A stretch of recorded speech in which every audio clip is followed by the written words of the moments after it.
Corona virus संक्रमण रोकिबा पई सारा देश में मे 3 तारिख जाए लगा जाइछि लॉकडाउन किंतु या भितरे सरकार एक बड़ आश्वस्ति दे आज सबु प्रकार दुकान खोलिबाकू अनुमति देइछन्ति। सेलून और मद दुकान छाड़ी एथिरे जरूरी और अण जरूरी सबु प्रकार सामग्रीर दुकान सामिल अछि। दुकान रे काम करुथिबा लोकंकु लॉकडाउन पई जारी निर्देशावलीर पालन करिबाकू हेबो। तेबे शॉपिंग मॉल और मार्केट कॉम्प्लेक्स खोलिबाकू अनुमति मिली नाही। कोरोना कटकणा भितरे बड़ा आश्वस्ति दुकान खोलिबाकू निर्देश देले केंद्र सरकार। राज्य सरकार भी जारी कले विज्ञप्ति। मे 3 रे सरुछि द्वितीय पर्याय लॉकडाउन किंतु ता पूर्वरु देशवासी को बड़ आश्वस्ति दैछन्ति केंद्र सरकार। एप्रिल 15 रे जारी करा जायथिबा निज निर्देशावली रे संशोधन करिछि केंद्र गृह मंत्रालय। केतक शर्तावली सह देशर सबु राज्य और केंद्र शासित अंचल रे जरूरी और अण जरूरी सबु प्रकार सामग्रीर दुकान खोलिबाकू दैछन्ति अनुमति। एथिरे रहिछि ग्रामीण और अर्ध ग्रामीण अंचल रे थिबा बाजार, सहरांचल रे थिबा मार्केट कॉम्प्लेक्स, सहरांचल आवासिक क्षेत्र रे थिबा दुकान, ग्रामांचल रे अण जरूरी सामग्री बिक्री करुथिबा सबु दुकान खोली पारिबो।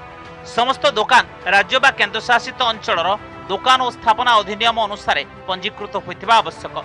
नगर निगम और नगरपालिका अंचल रे रेसिडेंशियल कॉम्प्लेक्स रे थिबा दुकान, जनबसती मध्य रे थिबा दुकान सह अलगा स्थान रे थिबा गोटिकिया दुकान गुड़िक भी खोली पारिबो। दुकान खोलिबा अनुमति सह केतेक शर्त लागू करिसंति केंद्र सरकार। दुकान गुड़िक रे अधा संख्यक कर्मचारी ही काम करि पारिबे। कर्मचारी माने मास्क लगाइबा बाध्यतामूलक। दुकानी और ग्राहक माने सामाजिक दूरता रक्षा करिवे। तबे सेलून और मद दुकान खोलिबाकू मिली नाही सरकारक अनुमति। एथिसह cinema hall, theatre, mall, shopping complex, gym, sports complex, swimming pool, मनोरंजन पार्क, बार, ऑडिटोरियम, सभागृह आदि खोली पारिबो नाही। केंद्र गृह मंत्रालय एक कथा भी स्पष्ट करिछि जे हॉटस्पॉट और कंटेनमेंट जोन रे कोनोसी प्रकार कटकणा कोहळ करा जाय नाही।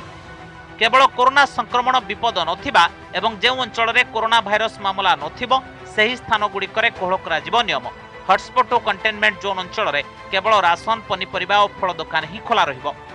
किसी कंज्यूमर के किसी दुकान खोलिबे से भी अपेक्षा करते एत दिन लॉकडाउन थिला तांकर बेपार भी चलनी जहाँ कुछ मैंने कहया अनुसार तेणु से व्यग्रतार सहित अपेक्षा करते किसी खोला जाऊ सो दैट आमर बिजनेस जो एत दिन होनी भी जहाँ अच्छी से जमी भितर मेकअप हो पब्लिक मार्केट चलुची कि गोटे गोटे जगह जो देखा जाऊँ जो रमजान मार्केट रोचे दिल्ली इंदौर जगह जो देखा सेगुड़ाक से ये परमिशन ना किंतु जदि आउ 4-5 दिन पर भुवनेश्वरटा ये हो खोर्धा डिस्ट्रिक्ट जो पूरा क्लीयर हो रेड जोन हटिଯିव तापर निश्चय खोल सब दुकान खोलिबा नै केंद्र सरकार को नुआ गाइडलाइन पर राज्य सरकार को पक्षरु जारी होछि विज्ञप्ति। राजस्व और विपर्यय परिचालना विभाग पक्षरु जारी विज्ञप्ति रे दर्शा जाइछि Odisha shops and commercial establishment act 1956 रे जे सब दुकान पंजीकृत होइथिबे सेगुड़िक खोली पारिबो।